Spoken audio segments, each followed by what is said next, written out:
Alright, so here we go. Finally done fudging around with the tail lights. Left side, I ended up having to put a NOS housing in it.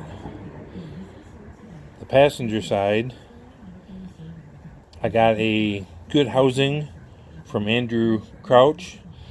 Got the one socket working free. Everything works great. Fixed the connector on it. So now let's see what we got when we turn on the running lights with these new LEDs. And here we are in, daytime daylight. See how bright this is.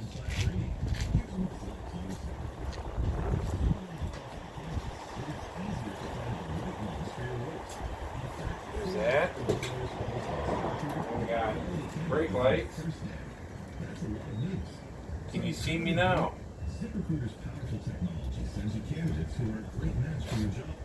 Turn signals.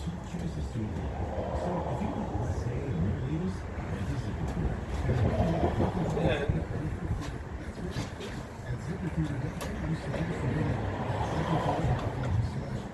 got some hellacious backup lights. Think people would be able to see me when I'm backing up now?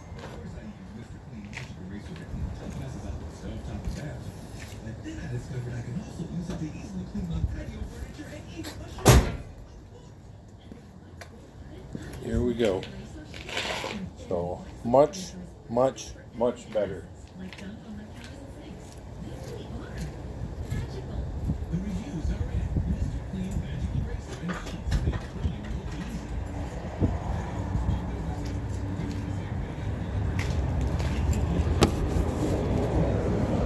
So we got a little bit more better.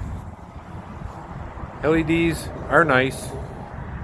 I like it when they, don't look like LEDs. It just makes everything look brighter. Like that. So once it's warmer out, may mess with the front marker lights, running lights, turn signals, and see how those sockets are. I think I've got some, if they're funky, don't want to cooperate, I think I've got some good ones in one of my totes, I think. So I know I've got NOS lenses front and rear. I think I've got some extra turn signal housings, I think. So anyways, that's it. That's today's update. A couple weeks messing around. Well, about a month messing around.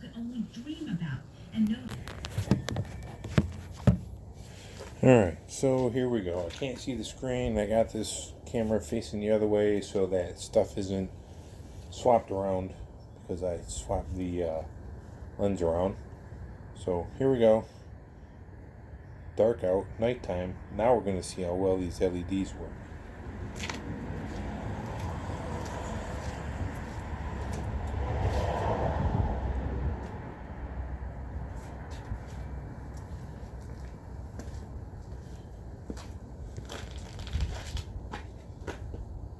Yep, that's pretty damn nice and bright. Now let's just brake lights.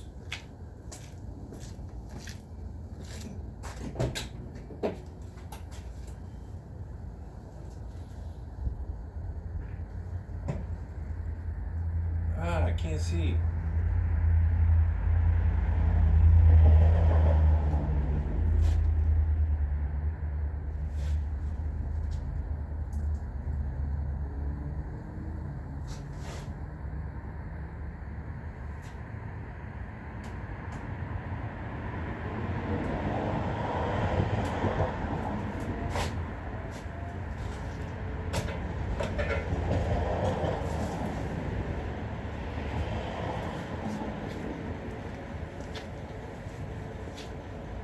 And we got some pretty awesome, crazy backup lights. You can see really well. Turn off the runners.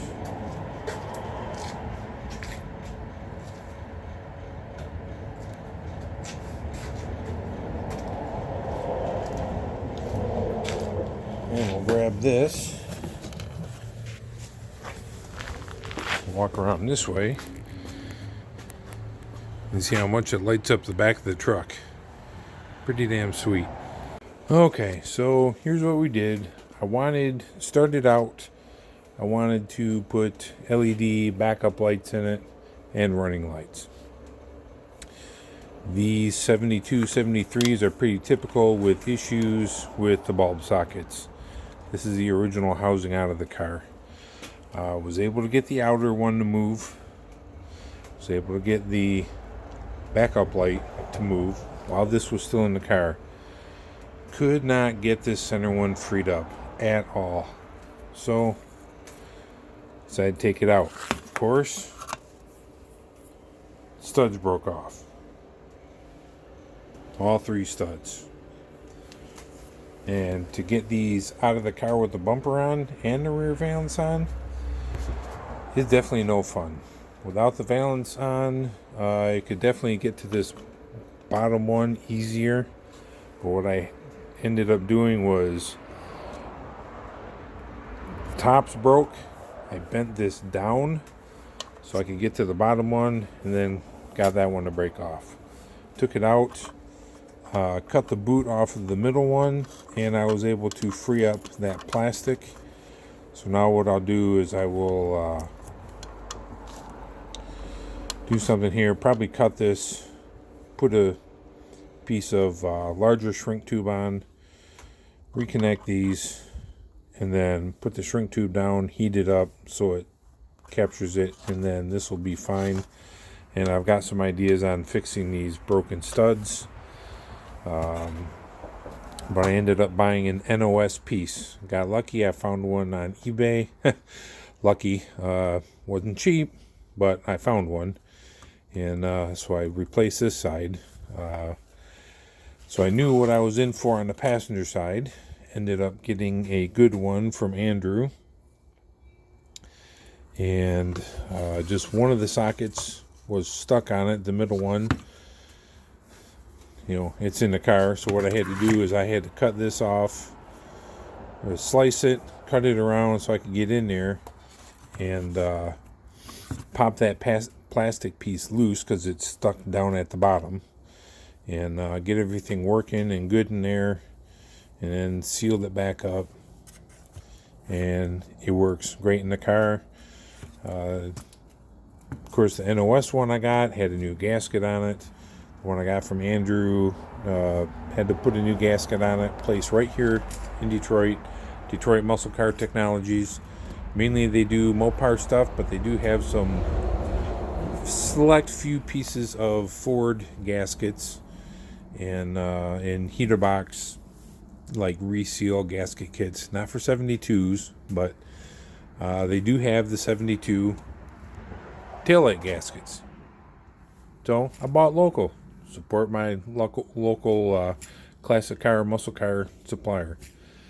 So finished getting that back together today, and now one more thing done and updated on the car. So I have some ideas for fixing some housings that have bad sockets, because I found 2-wire socket and 3-wire socket. I think I also have a backup one somewhere.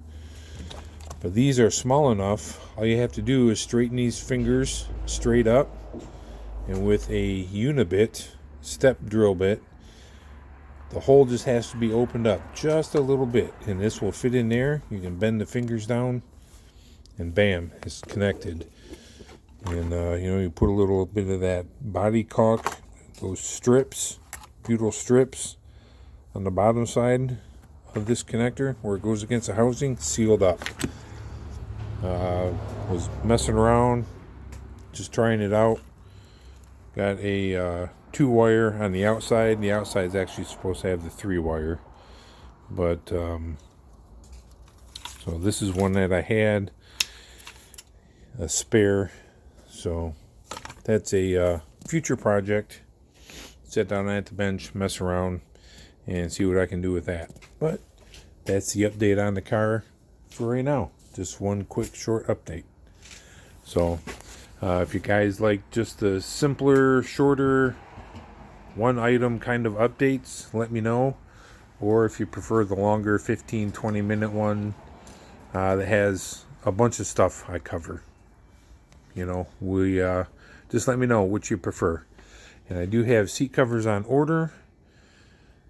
About a month in, and they told me we were looking at about 8 to 12 weeks for lead time on that. So waiting on seat covers to come so I can get the good seat frames recovered, and get that in here, get the driver's seat redone, and have some better looking seats, usable seats.